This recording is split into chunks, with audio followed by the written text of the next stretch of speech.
Well, it lifted right out. I have to say, it came out real easy. These two screws were very loose. The whole engine was cattywampus.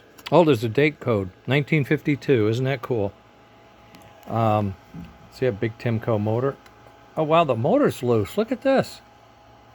The motor has broken off and is loose. I'll have to, I better make a note of that.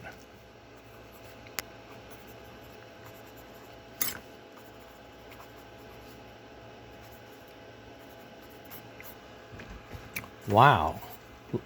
We saw the low smoke. Chassis screws are loose. Timko motor was loose. This was one of my very first brackets, and it was metal drilled in. It's not 3D printed. This is one of my early cams. It's 3D printed. There's a motor and smoke in here. The the adapter for that is 3D printed. There's the puffer board. All the wiring. The smoke is not regulated, so we know what's going on with that. I can't really see why it's leaking, but we'll get into it. There is a little pinhole right there. I don't know if you can see it or not. Little pinhole. See it there? I can't imagine that's doing it, but it could be. That is JB Weld, by the way.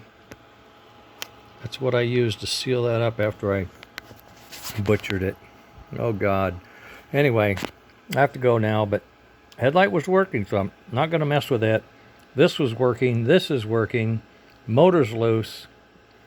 I'm going to give him a new smoke lid, and that means I'm going to have to open this baby up and see if I got room for that converter. Okay, that's it for tonight. I'll keep you informed, and I'll send Joe an email and tell him what I found so far. Okay, gang. Later.